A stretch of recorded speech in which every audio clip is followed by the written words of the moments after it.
Boats from Houston and Corpus Christi, like this one, are here seeking shelter at Port Mansfield. But officials say that anyone else who has no business here at Port Mansfield is asked to stay away as Hurricane Harvey continues to strengthen. Nicole, after 6 hours of deliberation, the jury has found John Fight guilty of murder for killing Irene Garza.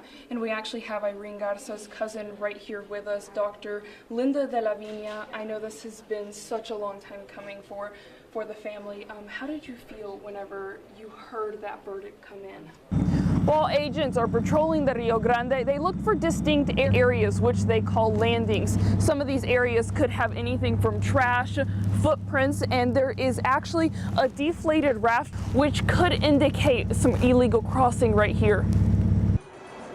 That's right, Nicole. Despite it being Thanksgiving Day, Black Friday is already in full effect, and shoppers are actually still flowing into La Plaza Mall. To ensure proper testing, the fish are caught and sorted. Now, some of the fish will go through a whole body analysis like this catfish, and other fish will be cut into fillets to test how it affects the human health. Now, the organizers of this march used a locally owned hotel, La Quinta Inn, claiming they used unpaid labor. One way to stay vigilant is by installing surveillance systems around the store to keep an eye on the items that sit outside. Bell, just moments ago, we learned that while the cause of this fire is still undetermined, investigators are focusing on the electrical system of this mobile home, which may be what started all of this. A 32-year-old mother and her 3- and 7-year-old sons died after a fire sparked inside their mobile home shortly after 6:30 Saturday morning. Our investigation right now is showing that she was trying to rescue the other 3 children that were inside the home, and we believe that she was overcome by smoke during that rescue attempt. Edinburgh Fire responded to the engulfed mobile home located on the corner of Sharp Road and Petirrojo Street, where they found the 3 family members trapped inside. It's an extremely tragic fire. Not only the family, but also the neighborhood here. People have been coming around to pay their respects with the family. 2 others were inside the home at the time the fire started.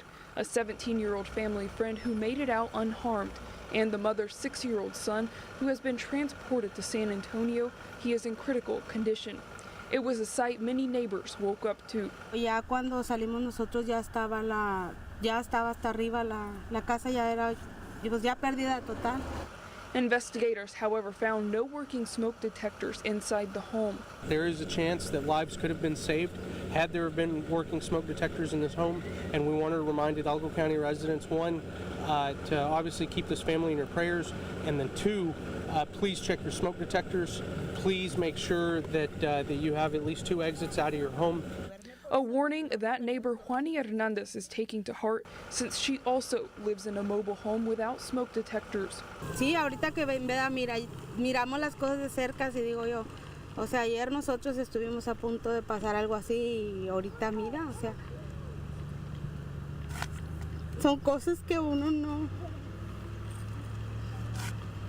que a veces no quieres que pasen, pero las miras, se te vienen a la mente muchas cosas. The family's father was at work at the time the fire started. And this afternoon, the names of those family members involved in this tragic fire were also released. 32-year-old Lucia Gomez is the mother who died of smoke inhalation while attempting to save her children. Sadly, her 2 sons who passed away are 7-year-old Ricardo Gomez and 3-year-old Daniel Alberto Gomez. The 3rd child is 6-year-old Pablo Rafael Gomez, and Pablo is currently recovering in San Antonio. Live in Edinburgh with Complete Valley coverage, Priscilla Estrada, CBS 4 Valley at 6. It's never a boring night. Vicente Garza lives feet from the border wall in the small town of Granjeno. This is my property line. But they'll sometimes come in through here and they'll run right alongside and they'll know to get up to the end of the highway. United States Customs and Border Protection is adding 150 new agents in the McAllen and Weslaco region to increase the capability to screen, classify, and process unauthorized immigrants, primarily with children and families. On a daily basis, it could be 10, 15, sometimes even 20, 25 people at a time. Now, there have been groups of 60 or more people at one time that I have seen. According to the 2015 CBP Border Security Report, a little over 331,000 people were detained while crossing the southwest border. Those numbers have only increased in 2016. Residents say a wall doesn't stop people from trying to cross over illegally. And while new agents is a big help, knowing the area is an even bigger help. If whoever wants to cross that wall will cross it. I've seen it many, many times.